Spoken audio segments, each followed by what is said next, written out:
Oke, halo semua, balik lagi di YouTube Skotek. Di video kali ini kita mau ngobrolin si iPad Gen 10 ini. iPad ini sudah tak pakai sekitar 2 bulanan, jadi kebanyakan iPad ini dipakai buat nyobain sampel-sampel TikTok, kayak keyboard case, screen protector, gitu-gitu. Jadi memang iPad ini sengaja dibeli buat ngonten di TikTok ya, jadi buat apa ya, biar bisa ngontenin bahan-bahan sampel-sampel seputar aksesoris iPad seperti itu. Terus selain dipakai buat properti konten, dipakai sehari-hari juga, seperti main game yang ringan-ringan seperti COC, kayak gitu aja sebenarnya. Terus buat bikin laporan, karena laporan sekolah anak ya, sekolah laporannya online, jadi ngisi form itu juga pekerjaan ringan. Terus nulis nulis tipis-tipis, kayak ngoreksi skrip atau nge-review. Terus juga buat belajar coret-coret. Jadi kan aksesorisnya juga murah-murah, jadi nggak harus beli yang apa ya, dari Apple langsung. Substitusinya sekarang tuh ada banyak banget, stylus pen universal sekarang yang 80 ribuan aja dipakai juga sudah nyaman banget. Papermate screen protector kayak gini juga ternyata sekarang harganya super terjangkau, teman-teman.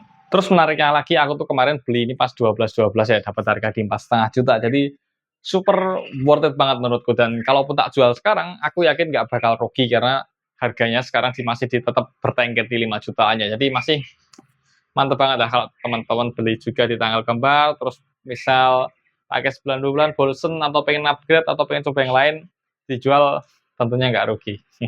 Tapi memang iPad Gen 10 ini adalah iPad yang menurutku menarik ya, dari segi desain dia sudah jauh berbeda dibanding generasi sebelumnya. iPad 9 sudah nggak pakai Touch ID, dia sudah pakai fingerprint, pakai USB Type-C, sudah nggak pakai Lightning lagi. Jadi teman-teman kalau misal ketemu klien, ketemu kolega, ataupun mau review sesuatu barang pasangan, bisa banget gunain USB Type-C-nya, tinggal dicolok ke monitor, mirroring, beres. Nggak perlu pakai ribet ya, jadi super simple karena sudah pakai USB Type-C. Terus kalau mau dicolok ke apa namanya SSD eksternal juga bisa banget ya.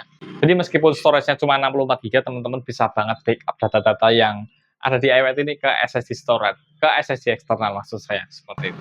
Kalau untuk pilihan warnanya di iPad Gen 10 ini juga cakep-cakep ya, ada yang biru seperti ini, terus ada yang pink, ada yang kuning, ada grey, tapi yang best seller adalah warna yellow dan juga warna pink. Warna biru kayak gini harganya bisa murah karena kemarin juga bukan warna yang best seller. Terus iPad ini punya layar besar ya, 10,9 inci, baterainya juga besar dan tentunya awet. Jadi teman-teman yang mau pakai buat entertain, ini bisa banget memenuhi kebutuhan teman-teman karena emang baterainya seawet itu. Terus kalau teman-teman beli iPad Gen 10 ini buat kuliah, saranku teman-teman wajib beli SSD eksternal tadi.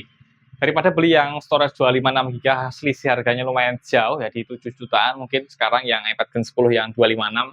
Teman-teman better beli SSD yang 1 tera itu 1 jutaan aja dapat. SanDisk atau brand lainnya terserah ya, sesuai preferensi teman-teman aja.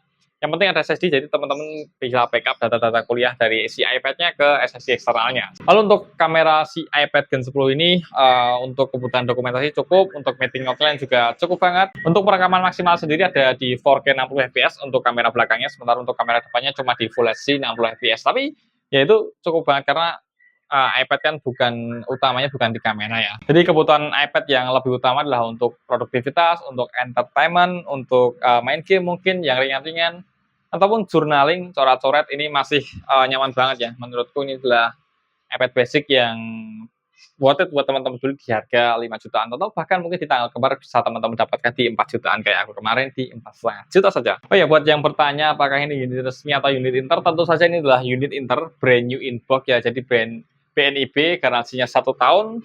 Tidak ada masalah buatku, ini garansi Inter karena ya selama pakai juga fine-fine aja. Sejauh ini karena aku sendiri tuh juga kebanyakan nyoba unit-unit Inter ya, kayak MacBook juga Inter, handphone juga Inter, kayak sudah jadi sobat Inter ya, karena emang harganya lebih miring kayak gitu aja sih. Tapi kalau teman-teman mau beli yang unit resmi ya boleh-boleh aja, harganya lebih mahal. Jadi kalau teman-teman memang rela spend budget buat beli unit resmi ya enggak ada masalah.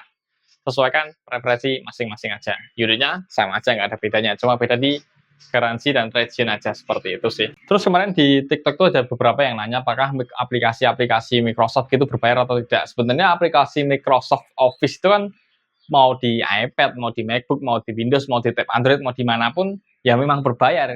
Jadi bukan masalah device-nya apa, tapi memang aplikasinya memang berbayar. Dan nggak semua aplikasi di iPad itu berbayar ya. Jadi memang ada aplikasi yang free, ada aplikasi yang berbayar. Jadi tinggal teman-teman switch, pilih-pilih aja kira-kira aplikasi mana yang dibutuhkan. Dan kalau teman-teman masih kuliah, biasanya kampus-kampus itu sudah menyediakan Office 365 yang untuk civitas akademikanya. Jadi teman-teman bisa manfaatkan itu, coba tanya ke bagian IT-nya atau bagian yang mengurusi terkait software-software di kampus teman-teman, seperti itu. Jadi mungkin gitu dulu obrolan singkat soal iPad Gen 10. Kalau teman-teman ada yang mau ditambahkan atau mau berbagi experience-nya, silahkan tulis di kolom komen. Dan seperti biasa, jangan lupa dukung channel ini dengan like dan juga subscribe. Kita ketemu di video selanjutnya. Bye-bye.